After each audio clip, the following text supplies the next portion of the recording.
Let me tell you a story. A man sat in his car outside a factory gate, staring at a letter in his hands. His fingers trembled, not from the cold, but from what was written.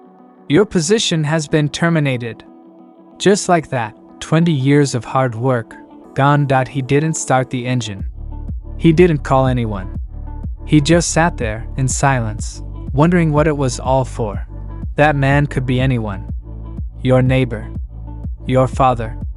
You. Now, here's the part most people miss. That moment, right there in the silence. That's when the comeback really begins. Not with applause.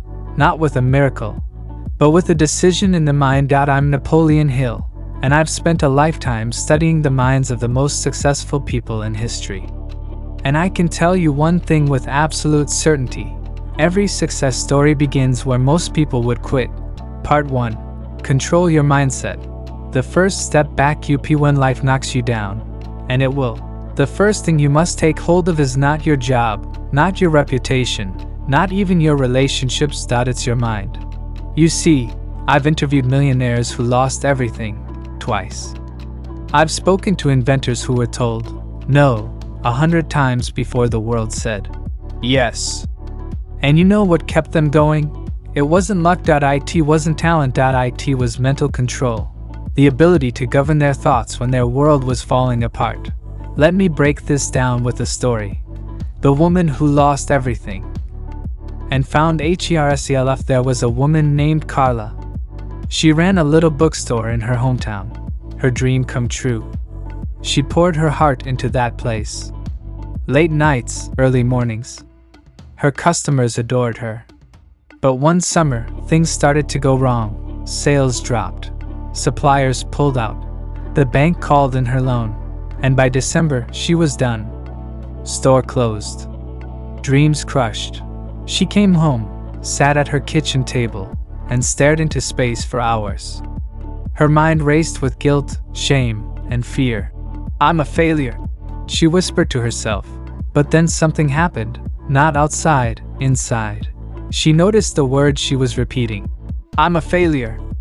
She stood up, walked to the mirror, looked herself in the eye and said, that's not true. I tried. I learned. I grew. That was the beginning, not flashy, not dramatic. Just one powerful thought planted in a storm of chaos. Thoughts shape reality. Now, what happened with Carla is something I've seen in every great achiever. They don't wait for their circumstances to improve. They take back control of their thinking, and then everything else begins to change. When the world outside is a mess, your greatest danger isn't failure. It's mental surrender. That's why you must treat your thoughts like the guards at the gate of your mind. You can't stop fear from knocking. You can't stop doubt from creeping in. But you can refuse to let them sit down, make tea, and stay the night. What does control your mental state really mean? Let me explain in plain words. It means you don't let every bad thought run wild. It means you choose your response when things go wrong. It means you don't let your emotions dictate your direction. I'm not asking you to pretend everything is okay. I'm asking you to decide how you'll show up even when it's not. This is the difference between those who rise and those who remain stuck. How to take back your mind, right? And let me give you a simple process you can do today. It's not fancy, but it's powerful. Point 1. Start with stillness. Sit down. Close your eyes. Take a deep breath. Don't run from your thoughts, face them. Then ask yourself, what is one thing I'm grateful for, even now? Gratitude isn't just a feel-good practice. It's a weapon against despair. Point 2. Move your body. Stand up. Make your bed. Stretch. Take a walk. Do the dishes. Movement tells your mind, I'm still alive. I still have power. Point 3. Speak to yourself like someone you love. Would you tell your best friend, you're a failure? Of course not. So don't say it to yourself. Instead, say this. This is not the end. I'm learning. I'm growing. I will rise again. Say it every day until it becomes your new mental truth. From broken to brave. A real example. I once met a factory worker who lost his job after 27 years. He was devastated.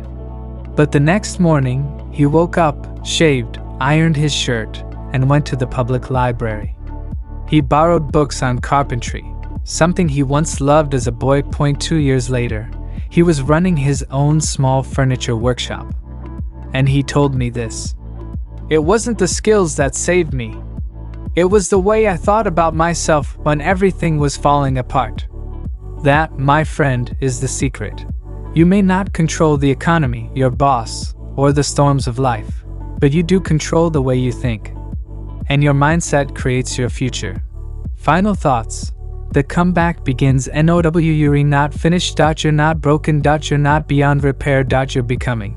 Right now, in this very moment, you have a choice. Continue letting your thoughts drag you down, or start training them to lift you up. Control your mental state. That's step 1. It's not easy, but it's worth it.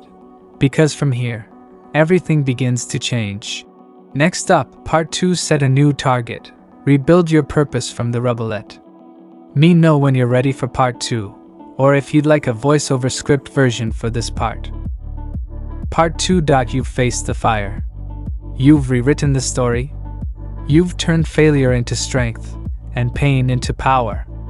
Now there's just one thing left: to finish. Not just with effort, but with purpose. This is the final ascent. And as Napoleon Hill, I've learned, the mountain doesn't test you at the base. It tests you at the top. When you're tired, when you're close, when you wonder if it's worth it. That's when you must decide. To rise. 21.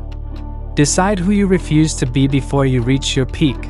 Define the version of yourself you will never return to. Why? Because power comes from resolve. Ask yourself, who do I no longer want to be? What patterns am I done repeating? What mindsets am I finished carrying? A man once told me he was afraid to rise again because he might fall back. I told him, only if you forget who you've decided not to be. You are not that version anymore. Declare it. Write it. Burn it if you must. This is the end of that story. 22. Anchor to the higher reason. Why are you really doing this? Money is fine. Goals are fine. But neither are enough when things get hard. You need a deeper reason. A why that makes you cry. One that makes you stand up when no one's clapping. One that feels sacred. It might be for your children. It might be for your future self. It might be because you refuse to waste the gift of life. Lock into that reason every morning. Speak it. See it. Feel it. Because when your why is deep enough, the how always reveals itself. 23. Return to the core. Morning. You've done the rebuilding. But your final power move? Create a core morning ritual that locks in your identity. What you do in the morning sets the tone for your entire life. Even just 20 minutes. 5 minutes of silence or prayer, 5 minutes of writing or gratitude, 5 minutes of movement, 5 minutes of reading or affirmation. This isn't about productivity. This is about alignment. You meet yourself before you meet the world. You lead yourself before life pushes you around. 1 Quiet, steady morning leads to one powerful day. Repeat it. Watch your entire future change. 24. Give without waiting. This final climb is not just about what you take. It's about what you give.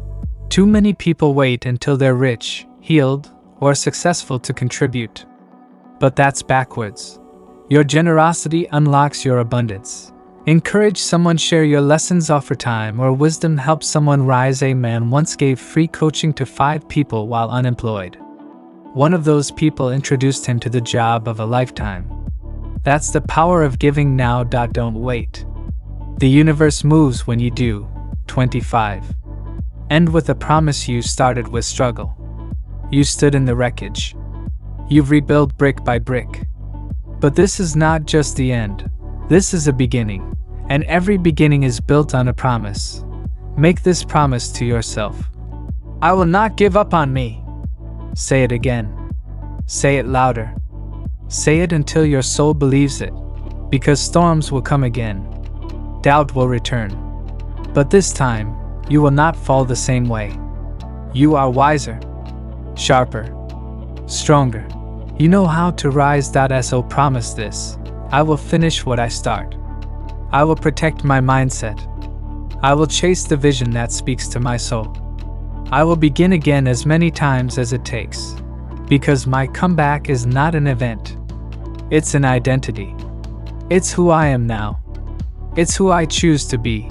And this is the start of something unstoppable. Final words: you are not your past.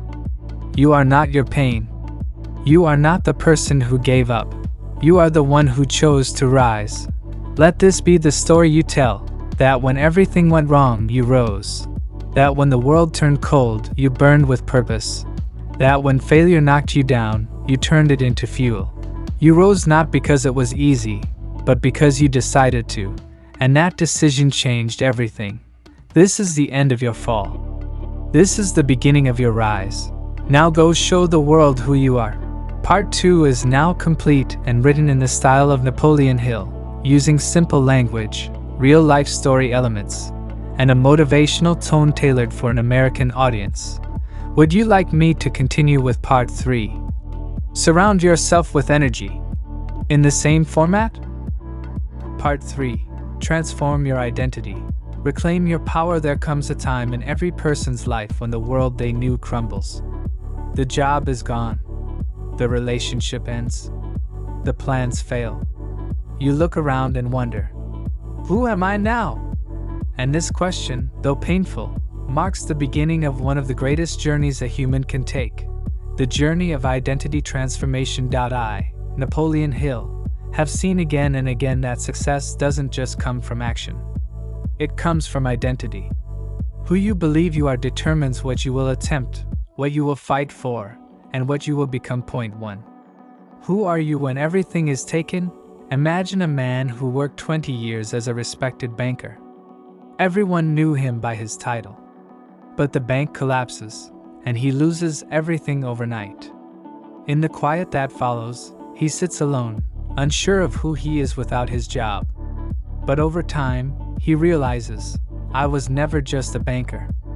I was someone with discipline, insight, and courage. That identity never left me. That's the lesson. You are not your job. You are not your titles. You are not your mistakes. Those are roles, not your identity. The true you is deeper than your circumstances. Point 2. Identity is a decision. Your identity isn't something you are handed at birth. It is something you choose. Every time life knocks you down, you are being offered the chance to choose a new version of yourself. Not fake, not forced, but one that is truer, stronger, and more awake. Ask yourself, who do I want to become now? Not in fantasy, but in character. Maybe you want to be resilient, brave, focused, calm under pressure. Begin to act from that identity today. Point 3. Write a new story. One of the most powerful tools I ever used was the written word. When I was lost, I wrote not just what had gone wrong, but who I would become. That story became my blueprint. So take a pen. Write down, what did life take from me? What did it teach me? Who am I now? Who do I choose to become?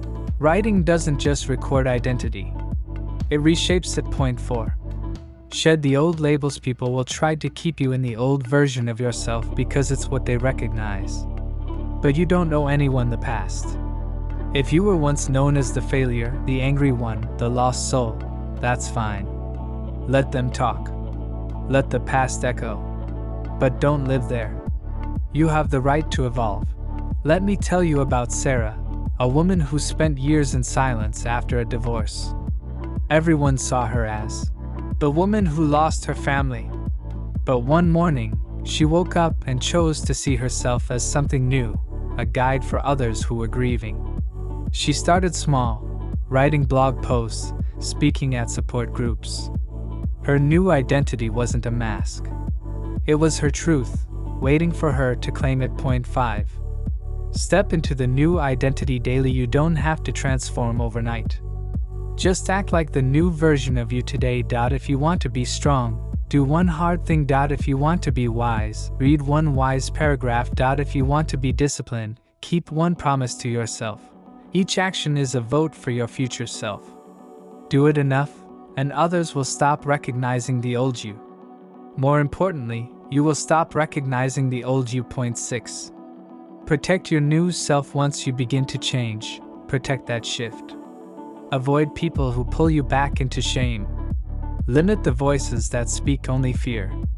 Your new self is tender at first, like a seedling. It needs sunlight, not shade. Feed your identity with powerful stories, bold decisions, and small wins. Say no when your past calls. Say yes when your future knocks. Point 7. Your identity shapes your destiny. Success begins inside. When you decide, I am a builder, a doer, a leader, you begin to act like one. And the world responds. People begin to treat you how you treat yourself. Doors open. Ideas flow. And what once felt like an ending becomes the spark of a new legacy. So today, choose. Not who you were. Not what the world said. Choose who you will now become. And walk boldly in that new name. Your transformation is not the end of your story. It's where the real one begins. Title: The Power of Beginning Again. Part 4. Hook ***. When life leaves you in ruins, you have two choices. Remain buried in the rubble or rise and rebuild something greater. Beginning again is not failure, it's courage in motion. Decide to begin again. There comes a moment in every person's life when the road ends. The job is gone. The dream has faded. The relationship has crumbled. You feel exhausted, used up, broken, and in that moment your mind whispers, "It's over." But I, Napoleon Hill, would challenge you to respond with a stronger voice. No, it's just beginning. Beginning again doesn't mean pretending nothing happened. It means using everything that happened, every fall, every scar, every tear, and turning it into fuel for something better. Let me tell you a story. A woman in her late 40s lost her small business. Her savings were gone. Her confidence shattered. She spent weeks in silence. But one morning, she made herself a cup of tea, opened a notebook, and wrote 3 words: I'm still here. That sentence was her turning point. She wasn't ready for a grand vision. She wasn't even ready for a full plan. But she was ready for a beginning. She started waking up at the same time each day. She walked. She read. She allowed herself to dream again. A few months later, she launched a smaller business online. Nothing flashy, but built with wisdom and heart. That is the quiet power of deciding to begin again. Why it matters. Most people wait for a perfect time. But as Hill wrote, do not wait. The time will never be just right. Start where you stand. The power lies in starting. Point 1 step. Point 1 idea. Point 1 new decision. You don't need clarity to begin. Clarity often comes from beginning. When you choose to start again, the past loses its grip. The future begins to speak. Momentum slowly returns. It's not about erasing what was, it's about honoring it, learning from it, and using it as the groundwork for what's next. Reframe the past.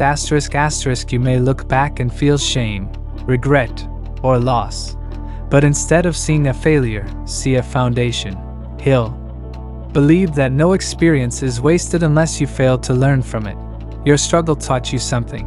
Your setback revealed something. Your pain shaped something.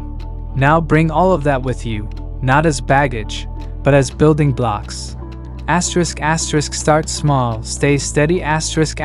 Don't try to rewrite your whole life overnight. Begin again in small, meaningful ways. Write your thoughts down each morning. Reconnect with someone who lifts your spirit. Set one clear intention for the day. Revisit a goal you gave up on. Each of these is a declaration. I'm not done yet. Imagine a man who trained for years to be a chef. His restaurant failed. He felt humiliated. But instead of giving up, He started teaching cooking classes from his tiny apartment kitchen. One class turned into 5. His love for food returned. And soon, a new career opened, not as a restaurant owner, but as a teacher, writer, and mentor to aspiring chefs. He didn't go backward. He grew forward. Give yourself permission. Sometimes the only thing keeping you stuck is waiting for someone to rescue you, validate you, or give you permission to move on. But the truth is, you don't need anyone's permission. You just need to decide. This is not how my story ends. And that one sentence, spoken in truth, can become your turning point. What you gain by starting again. When you begin again. You rediscover your strength. You develop deeper wisdom. You form new habits with intention. You attract new people and opportunities. And most of all, you prove to yourself that you are not your losses. You are your ability to rise. The Napoleon Hill way. Hill taught us. Every adversity, every failure, every heartache carries with it the seed of an equal or greater benefit. That seed is planted the moment you decide to begin again. You may not see the fruit yet, but your decision to rise is the first act of planting. Nurture it, protect it, water it with action. One day, you'll look back and realize that beginning again wasn't the end of the story, it was the start of the best chapter yet. And when that day comes, you'll be grateful you didn't stay down. You'll be proud that you chose to rise. So make the decision now. Take a deep breath. Let go of what was. And begin. Again. Part 5. The Power of Service. According to Napoleon Hill, when life falls apart, when your plans crumble and your dreams are buried under disappointment, there's one surprising way to rise again. It's not by thinking more about your pain. It's not by hiding from the world or waiting for someone to fix everything. No. One of the most powerful ways to heal, grow, and move forward is this: serve someone else. This may sound strange when you're the one who's hurting. But Napoleon Hill believed deeply in this principle. He wrote that the fastest way to lift yourself is to lift another person. When you give, even in your lowest hour, something inside you changes. The healing in giving. Most people wait to feel strong before they give. They say, "I'll help others when my life is better." But what if helping others is how you get better? What if the act of giving, even when you feel empty, is the very thing that starts to fill you? Service doesn't always mean giving money or doing something grand. Sometimes it just means showing up, being kind, listening without judgment, sharing what little strength you have with someone who has even less. Napoleon Hill called this the law of increasing returns. What you give multiplies and returns to you in unexpected ways. When you plant kindness, courage, time, or attention into someone else's life, you water your own spirit. You feel useful again. You begin to see yourself not as a victim of your circumstances, but as someone who still holds power, the power to impact, to love, to serve. A story of purpose. Let me share a story.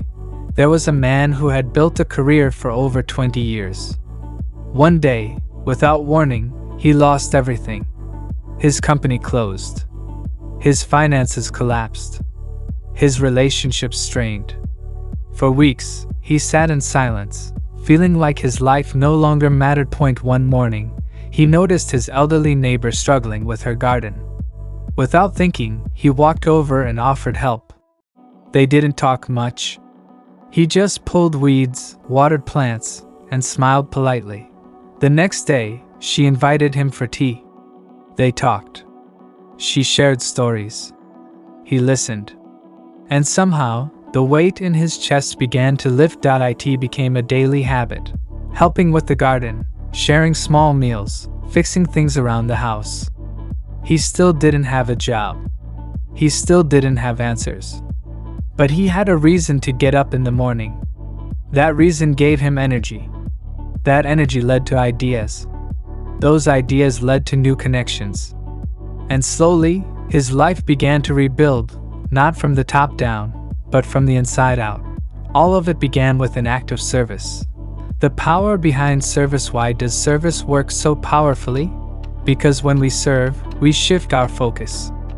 Instead of spiraling into our own problems, we step outside of ourselves. We see others. We connect. We remember that we are part of something larger. Napoleon Hill believed that this mindset was essential for success. He wrote, "It is literally true that you can succeed best and quickest by helping others to succeed." Service puts you back in motion. And motion is life. Depression, hopelessness, anxiety, they all grow stronger when you sit still and isolate. But the moment you reach out to help someone else, you create movement. You create meaning. You still have something to give. You may feel like your life is in ruins, like you have nothing left. But that's a lie the mind tells when it's trapped in fear. You still have something to give. A smile, a kind word, a listening ear, a helping hand, a moment of patience. And these small gifts, they're more powerful than you know. Often, the person you help needs exactly what you have, even if it doesn't seem like much to you. Start where you are. You don't need a plan. You don't need a purpose. You don't even need to feel good about yourself. Just look around. Is there someone lonely who needs company? Is there a family who needs help carrying groceries? Is there a child who needs encouragement? Is there a friend who needs to hear, "I believe in you"? Start small. Serve quietly. Don't wait for perfect. Just give what you can, where you are, and in that giving you'll find a spark again. That spark is your strength returning. Service creates new identity. Something else happens when you serve. You begin to see yourself differently. You're no longer just the person who lost the job, the relationship, the dream. You're not just the one who failed. You're someone who helps, someone who contributes, someone who matters. And that identity? That's power. Because when you start to believe you are valuable again, you act like it. And when you act like it, opportunities appear. Napoleon Hill's call to action. Napoleon Hill said, "Render more service than that for which you are paid, and eventually you will be paid more for less service." It's not just philosophy. It's a strategy for rebuilding your life. If you've lost your direction, your peace, your momentum, don't sit and wait to feel strong again. Stand up and serve. Not for reward, not for praise, but because it's the one thing you still control. And when you give with no expectation, life finds a way to give back. Final words. This isn't about ignoring your pain. It's about transforming it. When nothing seems to go your way, and you feel stuck in the shadows, light someone else's path. That light will reflect back on you. Don't ask, "What do I need right now?" Instead ask, "What can I give?" That question is the beginning of your return to power. You're not broken. You're rebuilding. And service is the first brick. Part 5. The power of service is now complete, fully aligned with Napoleon Hill's philosophy. It's over 1,000 words and focuses on rebuilding one's life by serving others, even in moments of deep personal loss or failure. Part 6. Decide to begin again. Inspired by the timeless philosophy of Napoleon Hill, when a dream ends, when your effort doesn't pay off, when the world looks at you with silence or judgment, it's easy to believe your time has passed. But let me tell you this truth: your story isn't over. You are not finished. You still have the most important power of all, the power to begin again. Napoleon Hill often said, "Every adversity, every failure, every heartache carries with it the seed of an equal or greater benefit." That seed is a choice. The choice to stand back up. The decision to begin again. Beginning again is not a sign of weakness. It is one of the greatest acts of strength. It means you are willing to rise, not because life is fair, but because you are not ready to give up on yourself. The world may have turned its back. Circumstances may have knocked you down. But none of that can stop you if your mind says, "I will try again." Let me share a story with you. There was a man who spent 15 years building a business from the ground up. He started small, a few clients, a tiny office, working from early morning until late night. He sacrificed comfort, rest, even relationships. But one day, the economy shifted. Contracts were lost. Clients disappeared. In less than 6 months, the business folded. He lost everything. For weeks, he sat in silence. Shame covered him like a heavy coat. Friends avoided him. His phone stopped ringing. He questioned his intelligence, his judgment, even his worth. He told himself he was a failure. But then, one morning, he remembered a line from a book he had once read by Napoleon Hill. Defeat is never the same as failure unless and until it has been accepted as such. Something shifted. He got out of bed. He opened a notebook. He wrote down 3 words. Begin again today. Not next week. Not when everything is perfect. Today. He didn't try to rebuild the same business. He looked for what the experience had taught him. He asked, "What do I know now that I didn't know before?" And he found wisdom in the ashes of loss. He used that wisdom to start a new kind of business, smaller, more focused, more meaningful. A year later, he didn't just recover. He created something better. Not because the world changed, but because he did. That's the power of deciding to begin again. Now maybe your situation is different. Maybe you lost a dream, a person, a belief in yourself. Maybe everything feels heavy and you're tired. That's okay. You don't need to rush. But you do need to decide. Even if the first step is small, take it. Even if you're scared, begin. Even if you don't know where you're going, start moving. Because movement, no matter how small, breaks the chains of fear. You might think, "I've tried before and failed." Good. That means you know what not to do. That means you are wiser now. Starting again doesn't mean you go back to the same old path. It means you build a better one, with better tools and stronger muscles, mental, emotional, and spiritual. Napoleon Hill taught that success is built by those who refuse to quit. He wrote, "Persistence is to the character of man as carbon is to steel." Beginning again is the ultimate form of persistence. So how do you begin again when everything feels broken? 1. Reframe your failure. Don't see it as the end. See it as the clearing of ground for something new. Failure is not final unless you let it be. What did you learn? What did you gain? Write it down. Own it. Grow from it. Point 2. Reconnect to your purpose. Why did you start in the first place? What matters to you? What dream still whispers in your heart when the world is quiet? Get clear on your purpose, because purpose gives direction, and direction gives strength. Point 3. Set a small, immediate goal. Don't wait for a massive breakthrough. Take one tiny step today. Make one phone call. Write one paragraph. Apply to one opportunity. Do one push-up. Movement creates momentum. Point 4. Guard your environment. Surround yourself with voices that lift you. Read stories of others who began again and rose. Speak words of courage to yourself. Replace complaint with gratitude. Your surroundings shape your thinking. Your thinking shapes your future. Point 5. Visualize your next victory. Close your eyes and picture your new beginning succeeding.